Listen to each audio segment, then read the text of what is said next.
तो hello students, आज हम लोग क्लास 10 का एक इम्पोर्टेंट चैप्टर है linear equation in two variable. Linear equation in two variable उसको स्टार्ट करने वाले हैं। अब टू वेरिएबल के अंदर जो हमारे पास बेसिकली जो आज हम करने वाले हैं वो हम करेंगे एक मेथड जिसका नाम है सब्स्टिट्यूशन मेथड। Substitution method. देखो, ये सब चीजें तो होती रहेंगी, लेकिन हमें पहले ये पता होना चाहिए कि भाई लीनियर इक्वेशन क्या होती है। लीनियर इक्वेशन वो एक पॉलिनोमियल है जिसकी डिग्री 1 हो, जैसे कि 2x plus 4 is equal to 8। ये एक लीनियर इक्वेशन है जिसकी डिग्री कितनी है, 1 है। ठीक है, और लेकिन ये 1 वेरिएबल में है।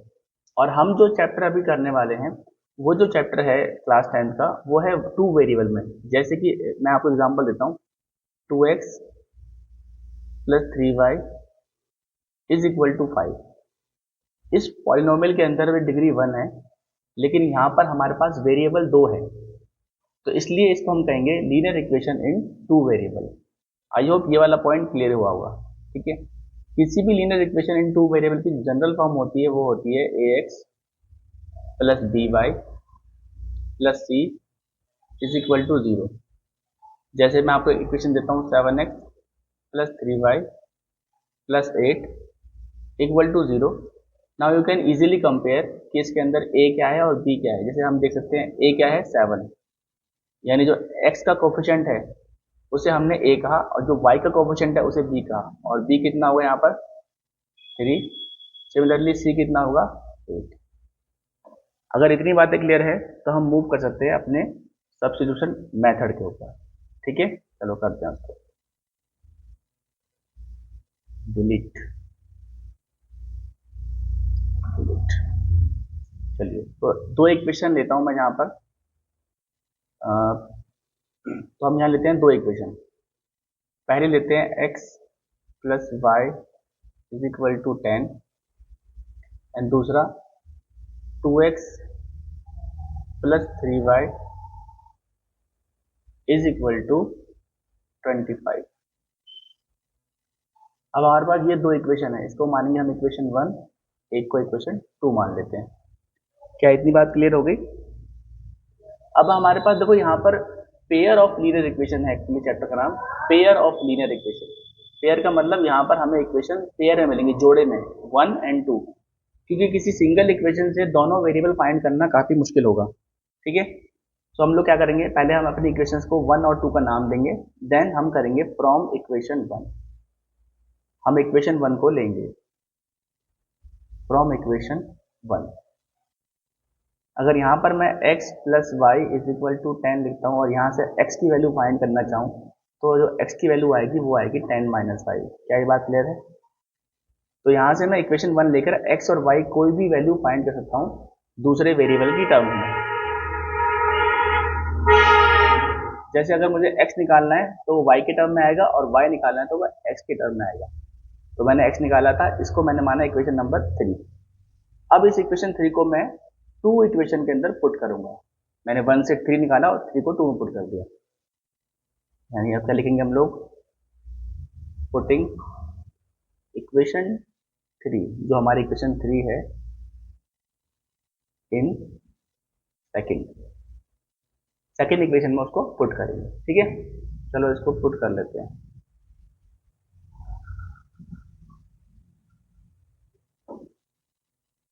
सेकेंड इक्वेशन हमारे पास क्या थी?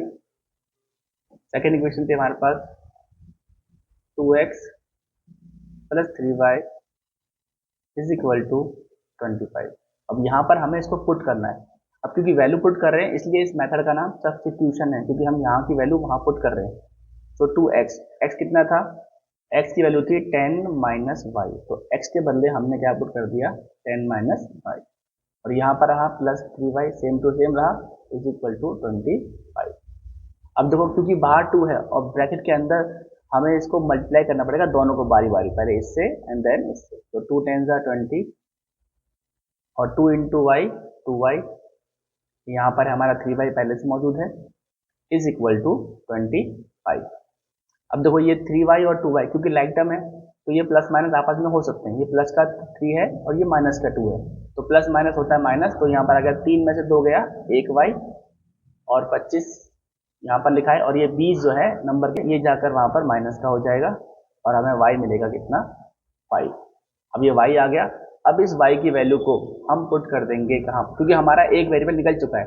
इस y की वैल्यू को चाहे तो हम 1 में पुट करें, चाहे 2 में, चाहे 3 में, कहीं भी पुट करें आंसर निकल जाता है, लेकिन 3 में पुट करना ज़्यादा सुटेबल रहता है। ठीक है, तो हम इसको पुट करेंगे हम लोग, putting y is equal to 5 in equation 3, और 3 क्या थी, x is equal to 10 minus Y.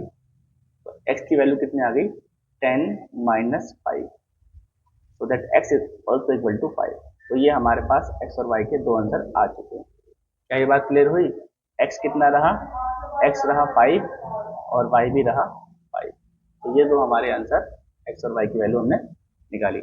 I hope ये बात आपको क्लियर हुई होगी। ठीक है, अब मैं आपको यहाँ पर कुछ क्वेश्चन होमवर्क के लिए दे देता हूँ। ठीक है, जैसे कि मैं ले लेता हूँ x plus Y is equal to 10 and x minus Y is equal to 2।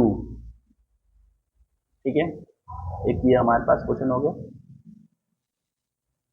ठीक है, अब हम ले लेते हैं 2x plus 3y is equal to 5, 7x minus 2y is also equal to 5।